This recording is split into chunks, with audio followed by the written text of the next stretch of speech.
हम कल कहाँ तक पढ़े थे, ये करंट के बारे में। हमने करंट के बारे में पढ़ा था। सिंपली अगर कहें एवरेज करंट की बात करें तो delta Q by delta T पढ़ा था। अगर इंस्टेंटेनियस करंट की बात करें किसी मोमेंट में, किसी सेकंड में, तो D Q by D T पढ़ा था। डी क्यू है ये, D Q by D T पढ़ा था। अगर सिंपली आई की बात करें तो क्यू बाय टी भी होते हैं। अगर करंट डेंसिटी की बात करें, average current density delta, current per unit area था ना, तो delta I by delta S. Current density की बात अगर इंस्टेंटेनियस किसी पॉइंट पे करें तो वो D I by D S, इसको जब छोटा करते तो D I by D S होती है, डी एस है। ये सब चीज़ें आपने पढ़ा है, ठीक। फिर ये एरिया था ना, किधर लेते थे, along the direction of current, area लेते थे along the current direction of current. ये सब चीज़ें हमने पढ़ा था। ये वेक्टर क्वांटिटी थे, ये भी हमने पढ़ा था। तो यहाँ पे नहीं लिखते हैं, यहाँ पे तो स्केलर फॉर्म में है। चलो एक एग्जाम्पल लेते हैं। पहले देख लो यहाँ से कि वी नो, अब ये चीज़ें लिखना है। वी नो, हमें पता है, ये चीज़ें नहीं लिखना है, इसे छोड़ो। तो वी नो आई बराबर D Q by D T, instantaneous current लिखते हैं ना, तो क्रॉस मल्टीप्लाई करो, डी क्यू क्या हो जाएगा, आई डी टी, छोटा सा करंट, दिस इंटीग्रेट कर दो दोनों साइड। मान लो टी वन टाइम पे कुछ तो चार्ज होगा, मान लो 0 है, टी वन टाइम पे 0 चार्ज है, और टी टू टाइम पे कुछ चार्ज क्यू हो गए। डी क्यू का इंटीग्रेशन क्या होता है, डी क्यू का इंटीग्रेशन होता है क्यू, लिमिट डालते हैं ऐसे 0 से क्यू, यहाँ से जहाँ तक हो 0 से क्यू। और I D T, I is the function of T. अगर आई कांस्टेंट होगा तो बाहर आ जाएगा, नहीं तो अंदर रह जाएगा। यहाँ से आपको इंटीग्रेशन के रूल लगा लेना है। तो ये हो जाएगा Q बराबर T1 से T2 आई डी टी। इस तरीके से हमारे ये फॉर्मूले हो गए, T1 से T2 आई डी टी। अगर आई कांस्टेंट है तो बाहर आ जाएगा। इफ आई कांस्टेंट, यहाँ पे आई क्या है, वेरिएबल है। This I is variable with time, यहाँ पे I is variable with time t। If I बराबर कांस्टेंट, अगर आई कांस्टेंट हो देन ये q, आई बाहर आ जाएगा, कांस्टेंट तो बाहर आ जाएगा। आई t1 से t2 dt का क्या होता है t, तो dt का होता है t, तो आई t2 माइनस t1 हो जाएगा। ये वही बात हो गई q बराबर आई टी। ये तो सिंपल वाली बात हो गई, q बराबर आई इंटू कोई जनरल t, कुछ टाइम डिफरेंस तो होगा ना। तो ये चीज़ें हैं। तो यहाँ पे ये हमें मेन चीज़ें देखने को मिला कि आई अगर टाइम के साथ वेरिएबल हो तो क्या करें, तो यहाँ पे इंटीग्रेशन करनी पड़ेगी। तो इसी से रिलेटेड एग्जाम्पल करते हैं, नोट करो उसको। तो let us suppose example, attention here again, example, it means I should be the function of T, तब तो इंटीग्रेशन हो रहा है आई का टी के रिस्पेक्ट में। तो आई इज गिवन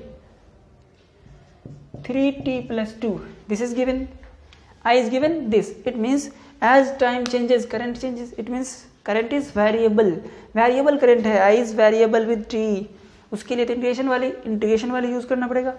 तो फाइंड ये करना है कि 0 से 4 सेकेंड के बीच कितनी कूलम फ्लो होगी। तो find charge phloem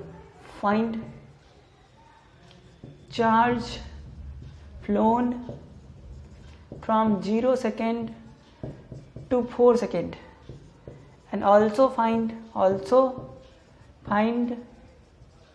current in this time interval। इस टाइम इंटरवल में करंट भी कितनी होगी, ठीक। तो बनाया जाए, चलो भाई सॉल्यूशन कर लेता हूं। आई इज वेरिएबल ऑफ टी, तो इंटीग्रेशन करना पड़ेगा, क्या है, फाइंड चार्ज क्यू क्या होते तब, या ऐसा समझ लो डायरेक्ट ही लिखो, आई बराबर D Q by D T, तो डी क्यू बराबर आई डी टी, इंटीग्रेट कर दो। शुरुआत में कुछ नहीं कहा है ना क्यू के बारे में कि शुरुआत में कितने चार्ज थे, अगर नहीं कहा है तो शुरुआत में चार्ज क्या होगी, शुरुआत में टाइम क्या था 0, तो चार्ज क्या होगा 0, क्योंकि कुछ नहीं कहा है कि इनिशियली इतना चार्ज है। अगर कहता कि इनिशियली दिस चार्ज है तो वो यहाँ पे लिख देता, लेकिन नहीं कहा है तो 0 लेंगे, और टाइम तो 0 दिया ही है। 4 सेकेंड पे चार्ज कुछ तो होगा ना Q, तो 0 से Q, तो डी क्यू का क्या होता है Q, लिमिट डाल दो। इसीलिए मैं डायरेक्ट यहाँ पे Q यूज़ कर रहा था, लेकिन क्या पता शुरुआत में अगर चार्ज दे दे तो हम प्रोसेस से ही क्यों ना करें, तो हम शुरू से ही उठा लिए फॉर्मूले को।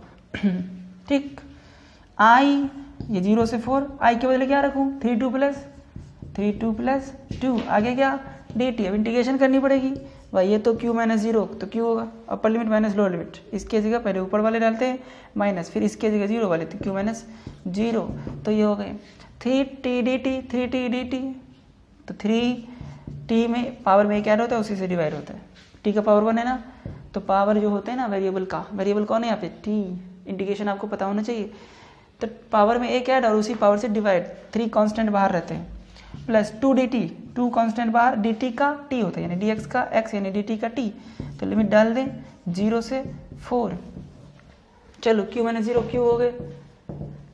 पहले अपर लिमिट डालते हैं जितने भी है ना t, तो t के जगह 4 डालो, तो 3 4 4 जा 16, तो 16/2 8 8 3 जा 24 प्लस 4 2 जा 8, याद हो गए, माइनस लोअर लिमिट 0 0, सब 0 0 हो जाएगा, तो ये तो सही है ना, 16/2 8 3 जा 24 प्लस 8 सही है, तो Q हो गए 32 कूलम, चार्ज है तो कूलम में होना चाहिए है कि नहीं, तो Q अगर हो गए तो भाई फाइन चार्ज फ्लोन तो आ गए तब, फ्रॉम 0 to 4 सेकेंड, 0 से 4 सेकेंड के बीच चार्ज फ्लोन दिस हो गई, मैंने इंटीग्रेट कर दिया, इंटीग्रेशन मतलब पूरा का पूरा वैल्यू यानी एडिशन टाइप से होता है, तो from 0 to 4 second charge flown आ गए।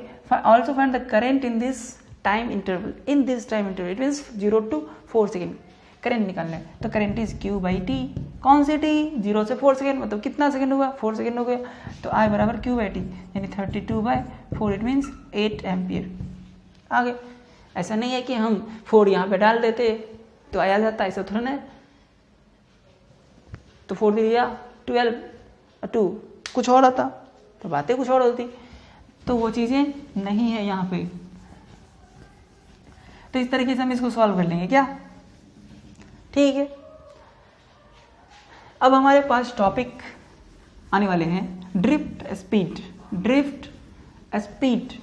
जैसे कि आप लोगों को पता होगा कि मटेरियल में जो इलेक्ट्रॉन प्रोटॉन होते हैं, हाँ भाई होते हैं, तो उसमें जो फ्री इलेक्ट्रॉन होते हैं, फ्री इलेक्ट्रॉन यानी लूजली बॉन्ड इलेक्ट्रॉन, लूज होते हैं जो, वो कंस्टिट्यूट करते हैं इलेक्ट्रॉन को यानी कि करंट को, उसी के कारण करंट होते हैं। तो जो इलेक्ट्रॉन फ्लो होते हैं लूजली बॉन्ड यानी फ्री इलेक्ट्रॉन, तो फ्री इलेक्ट्रॉन जो फ्लो होते हैं ना, फ्री इलेक्ट्रॉन का फ्लो, उसके कारण करंट होता है भाई। आज हम इसके बारे में समझेंगे डिटेल में, तो वहाँ से टॉपिक आती है ड्रिफ्ट स्पीड।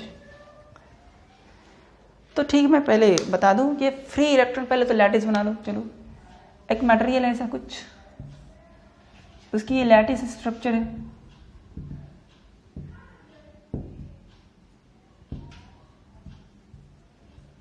लैटिस स्ट्रक्चर है, तो लैटिस होते हैं पॉजिटिव आयन का कलेक्शन, पॉजिटिव आयन का कलेक्शन होता है लैटिस पे। अब फ्री इलेक्ट्रॉन जो करंट को बनाता है, कंस्टिट्यूट करता है फ्री इलेक्ट्रॉन, ठीक, जो लूजली बॉन्ड होता है एकदम फ्री होते हैं, मूव कर सकते हो।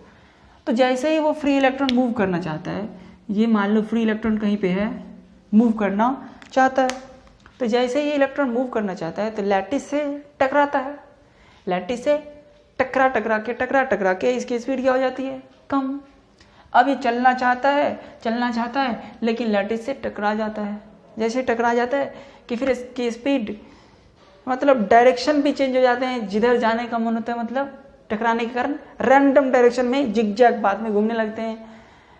तो जैसे ही यहाँ पे आया तो एक लैटिस सामने पड़ी, टकराया, इसकी स्पीड हो गई 0, जैसे ही टकराता है कि स्पीड हो गई 0, तो फिर से कोशिश करता है, तो बार बार ये लैटिस से टकराते रहते हैं, इसके स्पीड 0 0 होते रहते हैं, यानी कि ये जिगजैग पाथ में घूमते तो रहते हैं, लेकिन अगर माना जाए अब मानो एस्यूम करो कि कोई क्रॉस सेक्शन है, कोई क्रॉस सेक्शन है, कोई भी क्रॉस सेक्शन मान लेता हूँ, यही क्रॉस सेक्शन, ये क्रॉस सेक्शन। तो इस क्रॉस सेक्शन से जितने इलेक्ट्रॉन होता प्रैक्टिकली ये है कि इस क्रॉस सेक्शन से जितनी इलेक्ट्रॉन इधर से पास करती है, अटकते भटकते घूमते घूमते इधर से कुछ गए, वैसे ही कुछ इलेक्ट्रॉन भटकते भटकते इधर से आ गए। तो जितने इलेक्ट्रॉन जिगजैग पाथ में घूमते घूमते टकराते लटपटाते इस साइड से उस साइड जाते हैं, उतने इलेक्ट्रॉन उधर से इधर भी आते हैं। तो फाइनली करंट तो जीरो हो गया भाई, कुछ इलेक्ट्रॉन इधर गए कुछ इलेक्ट्रॉन इधर गए, नेट चार्ज इससे क्रॉस जीरो हो गए। तो बात ये होती है कि नेट करंट जीरो हो जाते हैं। समझ में आ रहे हैं? या ऐसे घूमते रहते घूमते रहते घूमते रहते हैं, ऐसे घुमा जैसे घुमा, फिर घुमा घुमा घुमा यहाँ पे आ गया, यहाँ पे आ गया मान लो, फिर यहीं पे आ गया। तो इसकी फाइनली होते क्या है, तो स्पीड इस केस में जीरो होते हैं, इस केस में स्पीड इसको जीरो मानते हैं। तो घूम घूम के लैटिस से टकरा के स्पीड जीरो होते रहते हैं, फिर प्रयास करते हैं, फिर स्पीड जीरो हो जाते हैं। लेकिन एक बात क्लियर होती है कि किसी भी पर्टिकुलर क्रॉस सेक्शन की बात करें तो जितनी किसी पर्टिकुलर टाइम इंटरवल में इलेक्ट्रॉन इस साइड से उस साइड जाती है, उतनी इलेक्ट्रॉन उस साइड से इस साइड आती है, तो नेट करंट जीरो हो जाते हैं। ठीक ऐसे हुआ, नेट करंट जीरो हो गया। लेकिन जब इलेक्ट्रिक फील्ड लगा देते हैं, जब इलेक्ट्रिक फील्ड लगा देते हैं, इट मीन्स बैटरी लगा दिए, तो बैटरी लगा दिया तो इसको इलेक्ट्रिक फील्ड मिल जाता है। और जब इलेक्ट्रिक फील्ड इसको मिल जाता है तो इलेक्ट्रिक फील्ड के डायरेक्शन में तो पॉजिटिव चार्ज पे फोर्स लगेगा और इलेक्ट्रिक फील्ड के अपोजिट में नेगेटिव चार्ज पे फोर्स लगेगा। तब भी ये क्या होता है, तो इसको एकदम थोड़ा सपोर्ट मिल गया, हाँ अब तो मुझे बल मिल गया, अब तो मैं चलूँगा। तो पहले की कंपैरिजन में अब इसको थोड़ा सपोर्ट मिल गया, फोर्स आ गया ना इसको इलेक्ट्रिक फील्ड के अपोजिट में।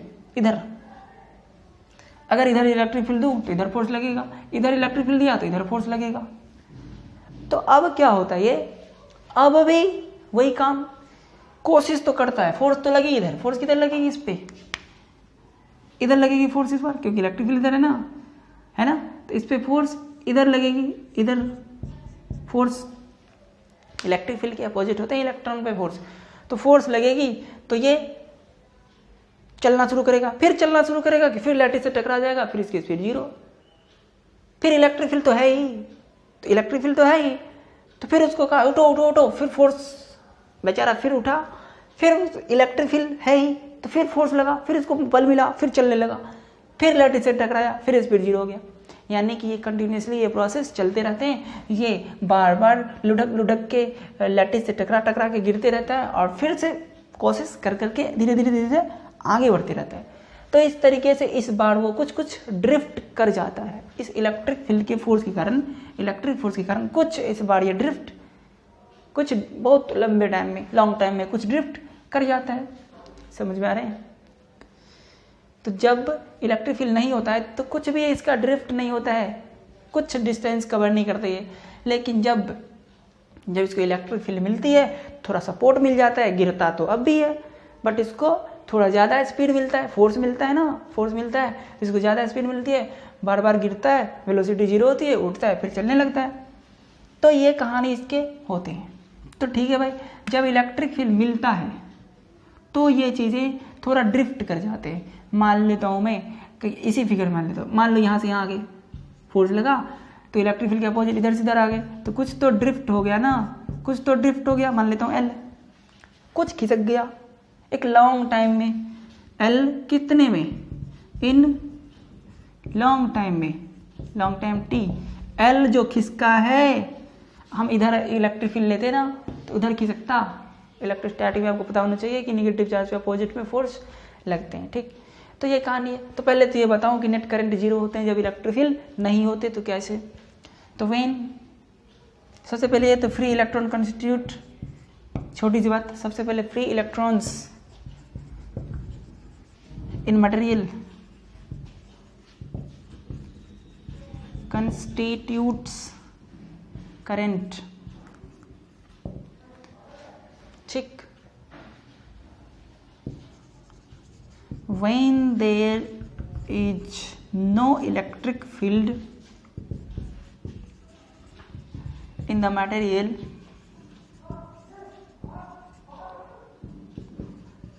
then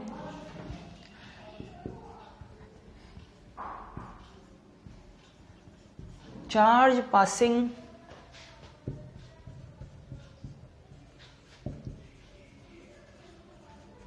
through a cross section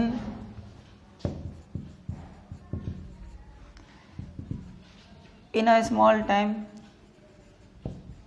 in a small time,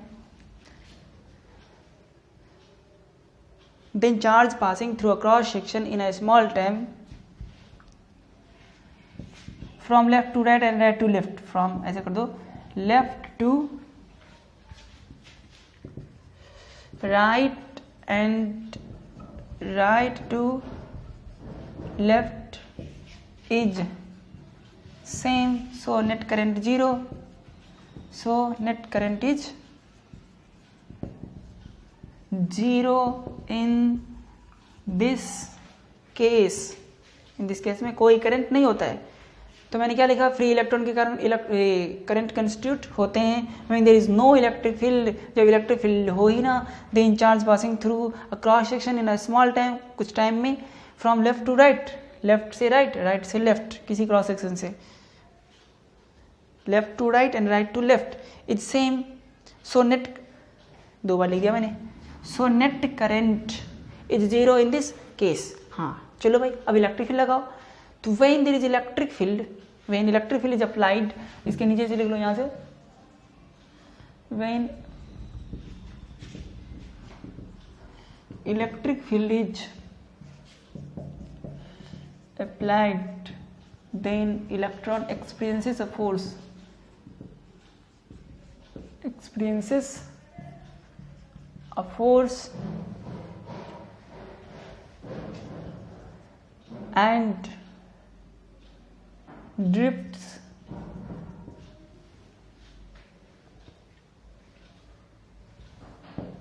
in this case, drift मतलब खिसकता है, in this case free electron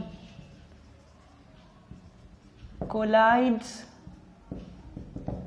with lattice, ये जो लैटिस होते हैं पॉजिटिव आयन के कलेक्शन, उसे लैटिस कहते हैं, तो free electron collides with lattice and due to this the speed of free electron becomes 0.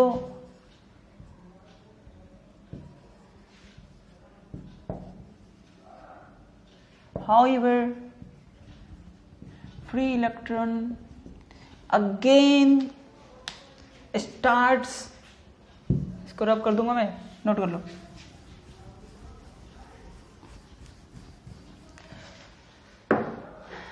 and due to this the speed of free electron becomes 0. However, free electron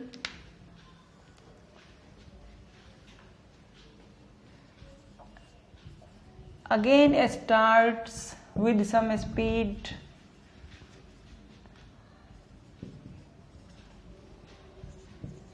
and again collides with the lattice. This process is repeated again and again. This process repeated again and again and again, बार बार ये जो process के होते हैं repeat होते हैं. After a long time interval, after a long time the drift becomes L. Drift कितने मान लिया, L इन टाइम T मान लिया, कितने टाइम में, T टाइम में, ठीक है, या टाउ मान लो, चलो ऐसा मान लेता हूँ, T टाइम, ऐसे T माना, टाउ की तरह पढ़ते हैं उसको, ठीक है भाई. बहुत देर के बाद ऐसे खिसकते लुढ़कते बुढ़कते कुछ तो डिस्टेंस बनी, कितनी बनी, L, कितने देर में, T टाइम में, ठीक है भाई. तो L टाइम में T बने तो बढ़िया है. तो बी डी क्या होगा? सो ड्रिफ्ट स्पीड, ड्रिफ्ट जो हुआ है वो किस स्पीड से हुआ है? ड्रिफ्ट स्पीड बराबर distance by time, distance by time. ठीक है भाई, डिस्टेंस बाय टाइम मान लिया मैंने। तो ये ड्रिफ्ट स्पीड हो गई L/T। अब देखो इसमें तो एक्सेलरेशन भी होगा ना, होगा कि नहीं होगा भाई? एक्सेलरेशन तो है, जब ये रुकता है, बार बार रुक जाता है ना, स्पीड 0 होता है, टकरा के रुक जाता है, फिर उठता है, फिर एक्सेलरेट करता है, फिर जाकर टकरा जाता है, फिर रुक जाता है। तो एक्सेलरेट करता है बट फिर से रुक जाता है, बेचारे गिर जाता है। लेकिन ओवरऑल जब देखा जाता है तो इसकी वेलोसिटी ना, स्पीड कांस्टेंट ही रहती है ओवरऑल। एक्सेलरेशन देता है क्योंकि जब गिरता है तो कौन फिर चालू करता है इसको? यही इलेक्ट्रिक फील्ड। तो एक्सेलरेशन तो है। तो एक्सेलरेशन कितने होते हैं? Electric force, force by mass, force कौन सी? QE होते ना, QE। तो एक्सेलरेशन कितना होगा? एक्सेलरेशन होगा QE। तो Q कितना है? EE। Q तो इलेक्ट्रॉन है ना, तो EE/m होगा कि नहीं? तो एक्सेलरेशन फोर्स बाय मास। हाँ ठीक है भाई। तो देखो तो ये L कितना होना चाहिए? ये डिस्टेंस कितना होना चाहिए? UT + ½ ये जो फाइनली मतलब 0 डिस्टेंस से शुरू हुआ था और बहुत देर के बाद L डिस्टेंस कवर करा, तो वो कितना होगा? L UT + ½ एक्सेलरेशन भी है ना, तो हम L को क्या लिख सकते हैं? UT + ½ तो ये L होगा UT, U तो 0 है, तो ½ EE/m, E/m T²। तो T²। ठीक, ये टाइम कोई और लो, ये तो लॉन्ग टाइम में था ना, ये टाइम को T ले लो, ये टाइम को T ले लो, ये टाइम को T ले लो, ये टाइम को टाउ ले लो। ये तो बहुत बड़ी टाइम है, बहुत देर के बाद थोड़ा सा L हुआ डिस्टेंस, तो वो वाली टाइम है। ये वाली टाइम कुछ और है। तो ये वाली टाइम कौन है? तो दो कॉलिजन के बीच, 2 बार जो कॉलिजन हुआ ना, उस कॉलिजन के बीच की टाइम है ये। तो L = UT + U गया। जब उठता है 0 से, एक्सीलरेट करता है, तो UT + ½ तो ½ ठीक। तो चलो इधर इतना नोट करो पहले। तो ये हमने L पढ़ा। ये L कौन है? डिस्टेंस है T टाइम में। ये L कौन है? डिस्टेंस है T टाइम में। ठीक है, 2 सक्सेसिव कोलिजन के बीच की टाइम। T इज द, ये वाली T, इसको टाउ कहते हैं, tau is the time between 2 successive collision, यानी दो लगातार कोलिजन का टाइम है ये। ठीक है भाई। और L है उसके बीच की डिस्टेंस, 2 कोलिजन के बीच की डिस्टेंस। चलो भाई L हो गए, बाई T कर दूँ तो हमारे स्पीड आ जाएगा। So drift speed VD, drift speed VD ये क्या है? ड्रिफ्ट स्पीड है। ये क्या होगी? स्पीड डिस्टेंस बाय टाइम, यानी L/, ये वाली टाइम। हमने तो वो वाली लंबी टाइम था ना, बहुत बड़ा टाइम माना था। ये तो 2 कोलिजन के बीच की टाइम माना है मैंने। तो 2 कोलिजन के बीच की टाइम से हमें ड्रिफ्ट स्पीड निकालना है। तो L/T, तो कितने हो जाएंगे? दिस/T करो तो करो ½ EE/m टाउ होगी कि नहीं होगी? एक T तो कट गई। तो ड्रिफ्ट स्पीड ये आ गए हमारे, ड्रिफ्ट स्पीड ये आ गया। अब देखो तो कांस्टेंट, हाँ ये कांस्टेंट। अगर time, if T is more then VD is more, it means 2 collision के बीच की टाइम ज़्यादा है। अगर 2 कोलिजन के बीच की टाइम अगर ज़्यादा है तो स्पीड ज़्यादा होगी ना। ज़्यादा देर में टकराएगा तो स्पीड ज़्यादा होगी ना। फटाफट जल्दी टकराएगा तो जल्दी रुकेगा, तब तो क्या जी ज़्यादा होने वाले। ज़्यादा देर से टकराए तो ज़्यादा स्पीड होगा। ये चीज़ बता रही है, डायरेक्टली प्रोपोर्शनल। हाँ, अगर इलेक्ट्रिक फील्ड ज़्यादा हो तो फोर्स ज़्यादा लगेगी, तो भी ये ज़्यादा होगी। इलेक्ट्रिक फील्ड ज़्यादा तो फोर्स ज़्यादा, तो ऑब्वियस है कि स्पीड ज़्यादा होगी। If E is more then VD is more ये चीज़ें, ठीक, यानी डायरेक्टली प्रोपोर्शनल था, तो यहाँ से हमने ये समझा भाई, ठीक, बहुत बढ़िया। तो ड्रिफ्ट स्पीड को हम समझ रहे हैं भाई, ये होने वाले हैं, ET/2m ये भी कह सकते हैं इसको। अब चलो कोई वायर है, अब हमारे टॉपिक है रिलेशन बिटवीन क्या, करंट एंड ड्रिफ्ट स्पीड।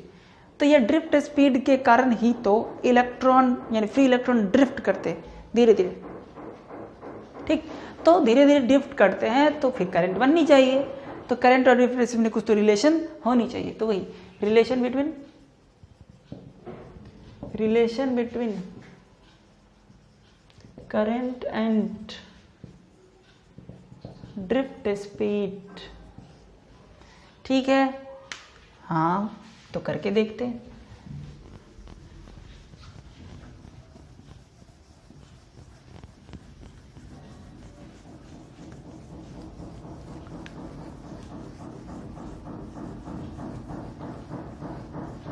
चलो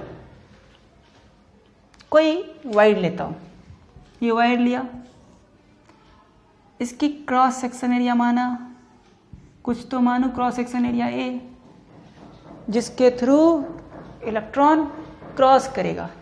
चलो इलेक्ट्रिक फील्ड मान लिया इधर, तो फ्री इलेक्ट्रॉन किधर चलेगा भाई, इधर इलेक्ट्रॉन चलेगा, इधर पॉजिटिव चार्ज चलेगा, उधर, ये सब चीज़ें तो नॉर्मल है।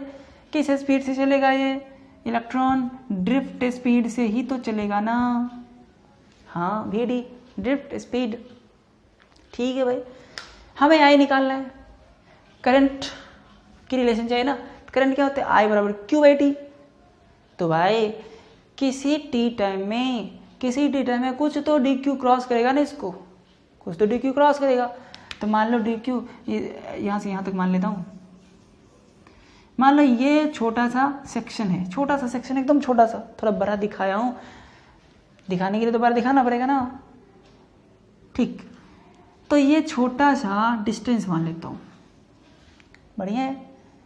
तो इसकी कुछ तो डिस्टेंस होगी ना, मान लेता हूँ कुछ तो मान लो, कितना होगा ये, जो कुछ भी डिस्टेंस होगा L, वो कितना होगा, distance by speed into time, इतने डिस्टेंस स्पीड कौन सी, VD इंटू टाइम कौन सा मान लूँ, ΔT मान लूँ। ये छोटा सा टाइम में ये इलेक्ट्रॉन कितना ड्रिफ्ट करेगा, इतना, ठीक है भाई।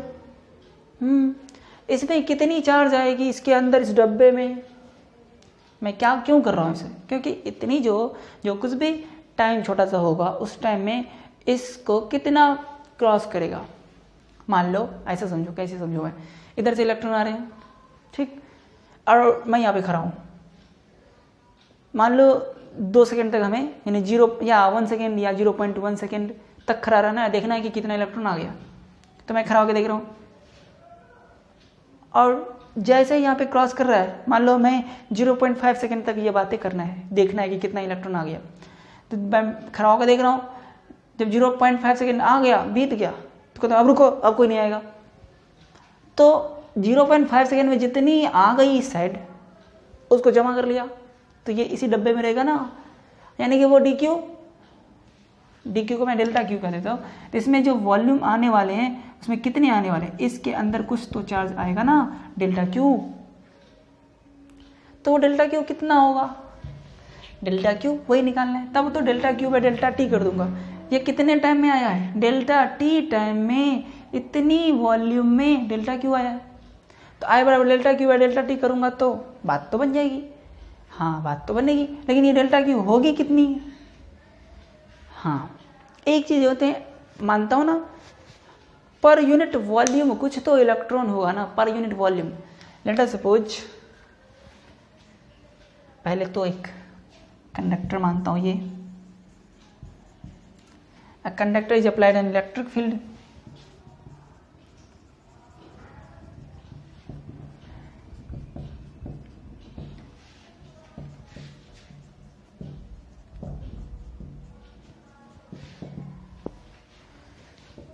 so free electron drifts in the opposite, सीधा कहो ना, अब तो बाकी तो पता ही है कि अपोजिट में ड्रिफ्ट करा विद स्पीड bd, ठीक है भाई, बहुत बढ़िया। इन time delta T charge passing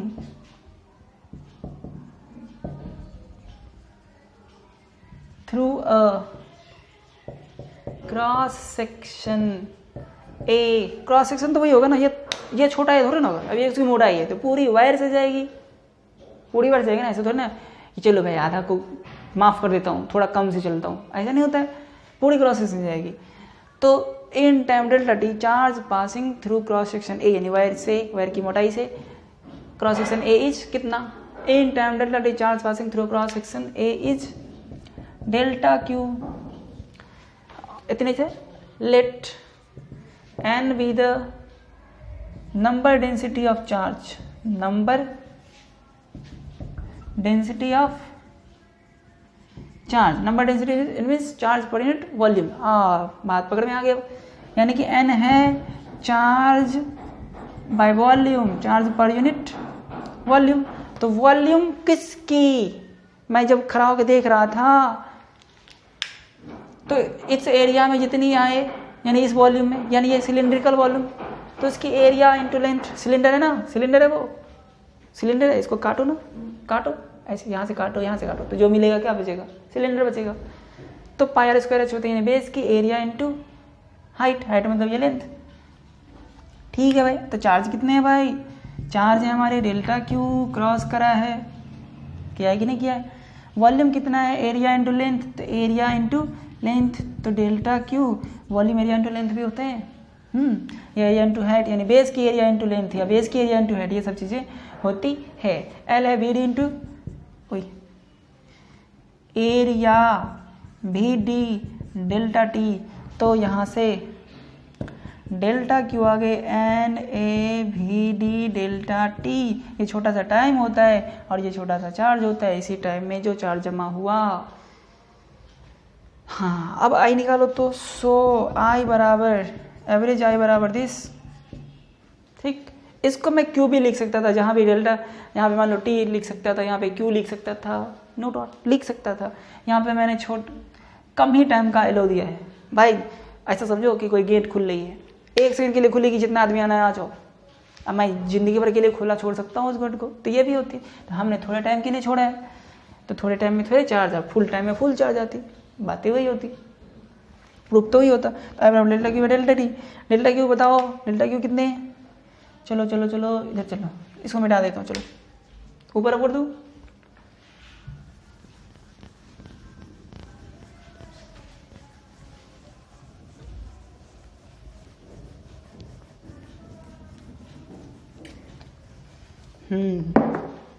delta Q is what, N A भी D delta T, N A भी डी डेल्टा टी। हाँ, ये क्या हुआ, क्यू, इसमें ई भी आता ना, ये क्या है, number of charge per unit volume, ये है charge per unit, number of charge per unit volume, ये वॉल्यूम। तो इसको चार्ज के लिए तो एन, ये तो नंबर हुआ था, इंटू ई भी होगा ना, इंटू ई इलेक्ट्रॉन पे, यानी यहाँ पे क्या था, यहाँ पे था हमारा एन, तो नंबर डेंसिटी था, तो number density charge per unit volume, तो यहाँ पे ई डालना होगा, डाल लो। यहाँ लिखा था ना मैंने, number density charge by volume, वो तो नंबर आया ना, नंबर आया, तो उसको ई से मल्टीप्लाई करेंगे, क्योंकि अगर n इलेक्ट्रॉन है, n इलेक्ट्रॉन है तो चार्ज कितने, एक इलेक्ट्रॉन की चार्ज से मल्टीप्लाई तो करेंगे ना, करेंगे कि नहीं करेंगे। तो number density charge by volume करा था, तो चार्ज बाय वॉल्यूम, तो इधर नंबर डेंसिटी में इसकी जगह नंबर पर यूनिट वॉल्यूम इंटू ई भी करूँगा, क्योंकि एक इलेक्ट्रॉन पे चार्ज इतने होते हैं, तो यहाँ पे ई आ जाएगी। तो यहाँ पे ई आ जाएगी, तो और कहाँ ई आ जाएगी, यहाँ पे भी ई आ जाएगी। भाई ये डेल्टा टी को एक साथ रखो, ठीक। ये तो सिर्फ एन आ रहा था, सोचो ना, नंबर पर यूनिट वॉल्यूम, एन होते हैं नंबर पर यूनिट वॉल्यूम, यानी number of charge per unit volume, into ये क्या है, वॉल्यूम। ये तो नंबर ही आया ना, तो नंबर को ई से तो मल्टीप्लाई करेंगे, तो वही चीज़ है। ठीक है भाई, समझ में आया। हाँ, क्यू एन ई ए भी D delta T by delta T, तो आ गए एन ई भी डी ए, ये हो गए हमारे। N is the number density of charge, E charge on one electron, drift speed, area of cross section. N को फिर से लिख लो, number density of charge, number density of charge है इलेक्ट्रॉन, तो उसको एक इलेक्ट्रॉन पे जितने चार्ज होते हैं उसे तो मल्टीप्लाई करना ही होगा ना, तो ये छूट गया था, तो हमने करा। समझ में आए, आई बराबर एन वी डी ए होते हैं, ठीक। नोट कर लो, तो ये हमें रिलेशन आ गई किसकी, ऐसे ही पूछा सकते, फाइंड या obtain a relation between current and drift speed, या प्रूफ आई बराबर एन वी डी ए, सीधा सीधा। Note on this. तो अभी हमें क्या फॉर्मूला मिला, आई बराबर एन ई भी डी ए। देखा जाए हमने पढ़ा था current per unit area, current density, तो दोनों इस एरिया को नीचे लाओ, तो आई बाय ए बराबर एन ई भी डी, तो ये हो गए करंट डेंसिटी। ये क्या हो गए, करंट डेंसिटी। वेक्टर क्वांटिटी होते हैं तभी तो स्केलर फॉर्म में लिख रहा हूँ, तो कोई दिक्कत नहीं है, एरो देने की जरूरत नहीं है, एन ई भी डी। ये हो गए current density, current per unit area, current पर यूनिट वॉल्यूम नहीं, एरिया होते हैं, करंट पर यूनिट एरिया यानी करंट डेंसिटी, ये चीज़ें हैं, ठीक। तो यहाँ पे करंट डेंसिटी भी हमको समझ में आ गई, तो इस तरीके से हम सॉल्व करेंगे अब, ठीक है। इससे आगे आते हैं हमारे ओम लॉ, इससे आगे क्या आते हैं, ओम लॉ। तो हम ओम लॉ को नेक्स्ट लेक्चर में करेंगे, तब तक इसको आप अच्छे से समझें, ठीक है। चलो ठीक।